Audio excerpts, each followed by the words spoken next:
Hi everyone, my name's Eddie and I'm super excited to share people's stories with you in Developer Stories. Hopefully that can encourage you to get into tech and also get into an area of tech you're super excited about. My guest today is Julia. We met on Twitter, we've been geeking out, replying to each other's tweets, and it's so great to meet other tech people in the community. So I'm super excited for this call. Julia, please give yourself an introduction. Let us know where you're calling in from. Hi everyone, my name is Julia and I'm a self-taught developer from Vienna in Austria, and I started to learn the code 1.5 years ago and found my first job in tech 5 months ago. That's awesome, that's super exciting. So tell us a bit more about your first job in tech. Yeah, my first job is, I think, really exciting. I'm currently on a project for one of the largest companies in Austria. We're creating the whole online presence for them. So like the intranet, the website. We're using a CMS system and I am responsible for the front end, mostly using SCSS. And I also have to make sure that we fulfill the 100% requirements of accessibility. Oh, I love that. You mentioned accessibility. Great start, because so many people forget about that. So that's really, really good. I love that. Sure. So it's super exciting to know what you're working on now. So we've got your current situation, which I think is great. Let's jump back right to the beginning. So what did you do before tech and how did you get into tech? Sure. Before tech, I studied musicology and Japanese while I was working at a casino as a poker dealer. Oh my God, this is super exciting. Okay, I want to enter my seat now. This is a great story. Yeah, it was super cool. But how I got into tech was while I studied Japanese, I had to do an internship to be able to get a degree.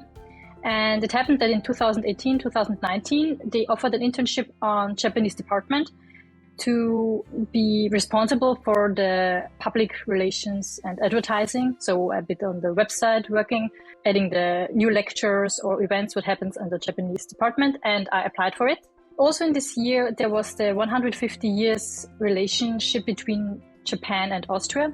We were celebrating. And for this, one colleague and I had to create a website with WordPress where the students could add their articles about different topics about this relationship.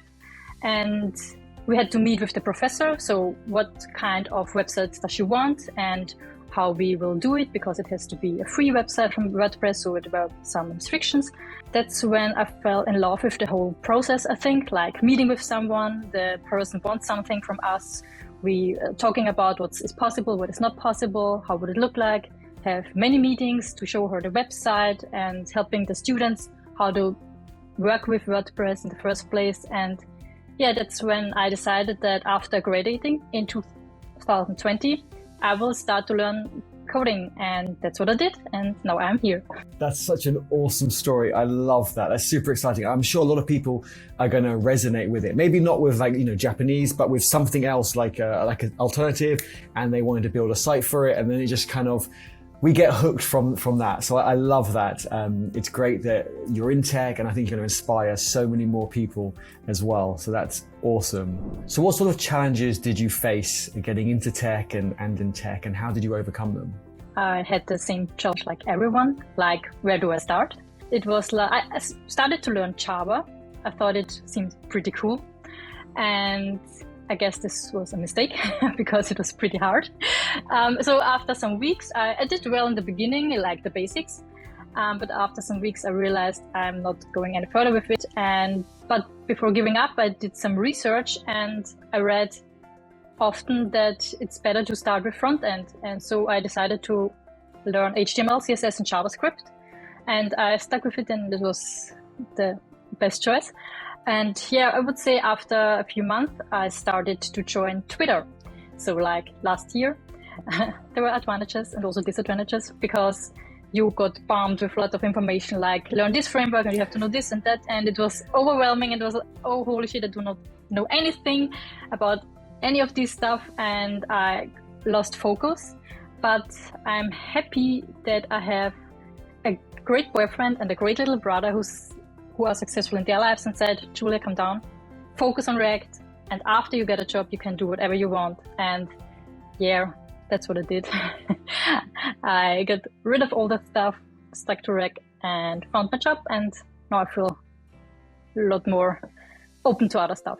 and ready to other stuff. That's awesome. It's great that you realized, like, after a certain amount of time that Java wasn't working for you. I do see some people that get so focused on some technology, and a year, 2 years later, they're not progressing, they're getting demotivated, but they just, the expression we use in England is like a dog with a bone. They just won't let it go.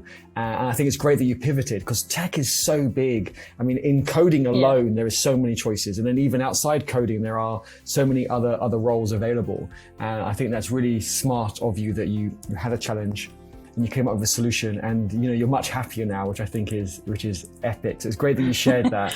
I know it's going to help a lot of people. So at the moment, do you have any current challenges that maybe the community or myself could help with? Actually, I don't think so. I'm pretty aware of where I am right now and where I want to go in the next year. I have a plan and I hope everything works out.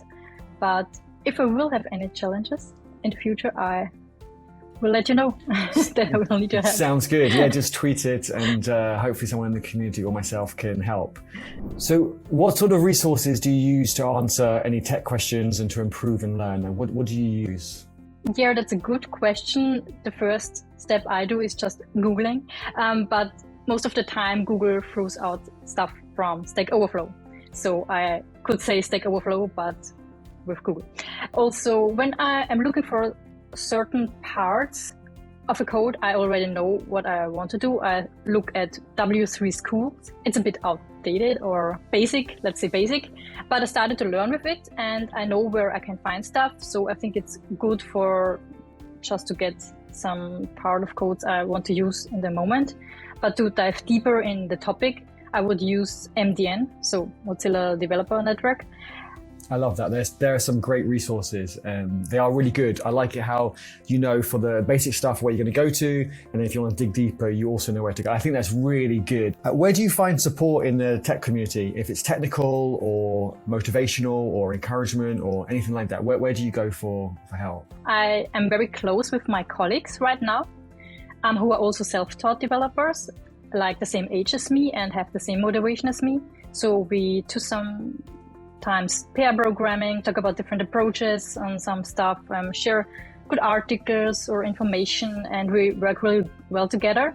For encouragement, I would say it's my boyfriend and my little brother, who always make sure that I'm on the right track and not getting lost on the road. And for the motivation part, I am already very motivated. And as far as I understand, I am the one who motivates the people around me. I love that. So, yeah. I can definitely tell by your energy and your enthusiasm. It's brilliant. Does your boyfriend, is he a coder as well? Is he in tech? No, he is a professional poker player. Wow. Okay. That's a conversation for another time. I'd love to hear more about when you worked in poker and being a professional poker player. It's super interesting. I've watched too many movies, I think. But so yeah, I have some questions around that. I think so too. And my second question was, how old is your brother and has he started coding yet? He is 10 years younger than me and he knows basics, but he's working as a project manager in the technical side, but as a project manager, yeah. Who inspires you in tech? Actually, there is not one specific person who inspires me. I never had this role model like other people had as a child or as a young adult, like this actor or actress or band or something like this. I was always like, yeah, I don't have it, but I'm inspired by different stories from different people or in general, like their decisions they made in some part of their lives. I'm inspired in general by the tech community and not a specific person. I love that. That's great. And there are so many amazing people. When I do see tweets, they're saying, who inspires you, or who do you want to give a shout out? I'd be there all day, like listing like so many people. But you're right, it's just so many great people. And it doesn't matter if they've got 30 years or 30 days experience, they can just all provide so much value. Yeah. So I really love that. So this is the question I mentioned before. So where do you see yourself maybe in 1, 2, or 3 years? Yeah, hopefully a software developer living in Japan or maybe Korea. Oh, wow. Or maybe work remotely, but I think Asia is where it has to be. What do you wish you knew when you first started out in tech? That will make it for sure, and I have not to worry about it. I'm quite happy with my journey and everything worked out as I hoped for, so I wouldn't do anything different, I guess. Okay, that's good. Would you go back and give yourself any advice? I think so that I'm happy, because even if I would say I would skip the parts where I learned Java for a few weeks, this was the part which made me realize what I'm good at or not good at, and I started working with front end. So I would think I'd do the I love same. that you've taken the positive out of the negative, which is brilliant. I think that's great. That's really, really good. What would you say to someone in the community who's currently stuck? And by stuck, maybe they're not sure if tech is for them, maybe they're feeling demotivated, they're not able to secure a job or an internship, or they're just stuck at learning a language, for example, like Java. What would you suggest they do?